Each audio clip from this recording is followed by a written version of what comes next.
Okay, so the hips in the golf swing, it's an absolute given that if you have poor hip rotation coming in towards this hitting area, it's massively going to hinder that impact position. Because what every golfer should be endeavouring to do is really just one thing, which is get those hands ahead of the club head coming in towards that hit. If you're somebody who is too flippy, which means that you kind of end up sort of scooping at it this way, then you're going to struggle for consistency. Okay, you're either going to be missing towards the left-hand side for a right-handed golfer and then compensating in your alignment to stop that from happening, and then occasionally you might marry up the club face and then hit it to the right, and the whole thing just becomes a huge guessing game. So the hands is key. But that being said, you can't get your hands forward unless you clear the hips out of the way. Now, as I've been sort of documenting on the channel, one of the things I'm finding more now with people that are reaching out for online instruction, or people that are coming to visit for lessons, or people that are sending in their swings, is sort of spinning out, which essentially just means that that trail hip is sort of kicking out too much this way. And the problem with that is it blocks that path for the trail elbow to come into. So we don't want that. And that kind of just looks, when I see golfers as well doing practice swings and rehearsals, they're kind of doing too much of this, okay? Spinning out, going to get really, really stuck. So what I thought was, we all like a strong visual. And the easiest thing to do, because it's the cheapest thing as well, is to utilize our alignment sticks. So you're going to put one alignment stick, as you normally would do, parallel to your target line. And then you're going to place another one, okay? If that's the center of my stance, we're going to move it so it's in line with about a club head's distance from my lead ankle, like so, right? And then we can keep the ball there as well for this sort of feeling and exercise. Now, the idea is, from this sort of position, what we actually want to feel is when we're coming in towards this hit, is we want to feel like the right hip is moving in towards this bottom left area, okay? So if you imagine now with the kind of canes laid out, we've kind of created sort of 4 squares.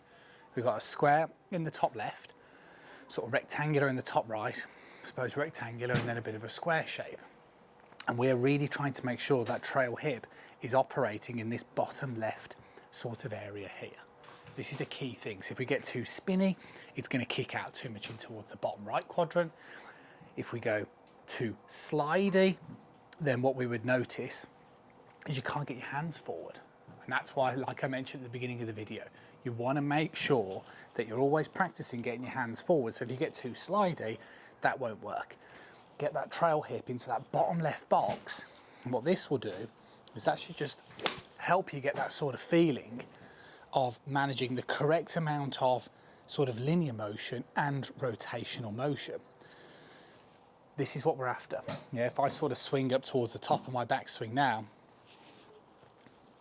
and then start this downswing, you can kind of see as I pull my left hip back, it goes into the bottom left box. And then as I kind of keep coming down, my trail hip is kind of trying to stay in this area here as best as it can until eventually we trigger that extension and we come through.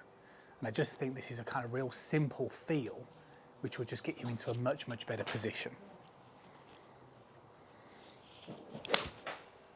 Okay, so what I wanted to do to sort of finish this video off is just, again, sort of highlight exactly what it is that we're going on about. So we've been talking about this area down here. And as I sort of just try and demonstrate from the face-on perspective, if I kind of swing up towards the top of my backswing position here, you can kind of see that the way that my trail hip sort of moves back in towards that sort of lower left quadrant, even in my backswing position. But the key thing here is in the start to the downswing. So I am going to, at some stage, have to pull that lead hip back out of the way. But what we're trying not to do, we're trying to make sure that the trail hip doesn't spin out, right? So it doesn't come off that sort of line as we initiate the downswing. And the way we've got to try and do that is we have to introduce the correct amount of rotational and linear motion. So this kind of means that if we were to draw a line sort of perpendicular to the target line through the center of my hips, if you like, my sort of coccyx, you can kind of see as I pull that back, the way it moves towards the left-hand side, or it moves to the left-hand side of the line. And getting the balance of both of these things is really key. Another way of doing this is like when we sometimes talk about the chair drill. So if I again just draw a line here as a rough representation to where the chair would be placed, you can kind of see the way I get my right and my left hip moving back on towards the chair. So what I've tried to do in this video is I've tried to kind of take it into a different sort of context. I've tried to kind of say, well, at impact, you want to feel like that right hip is moving into that bottom left quadrant. But the reason why I'm concluding the video from the face-on perspective is just to suggest that it's a feeling.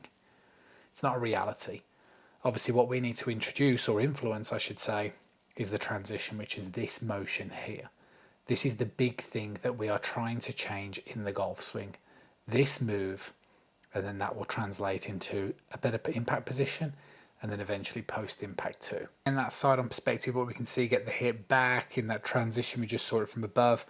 But this is the thing that you're trying to do, get the feeling of that right hip, staying in that left box, gives you space to get your arms in front of your body as best as you possibly can. So look, it's a nice little tip. It's something that I'm sure will help many of you out. And I'm just hoping that if there's some of you that feel like it's been a contradiction in this video towards others, I just think it's a different perspective. I think maybe thinking more about, in the backswing, the weight is obviously on the right-hand side, and then feeling like we're using that right leg to open up the left might just help some golfers out there. But we're just exploring different options. And at the end of the day, it's this transitional motion here, which is the big difference between, I think, sort of pro and amateur golf moves. So hopefully you've enjoyed the video. Always appreciate a thumbs up, and I'll catch up with you guys again really, really soon.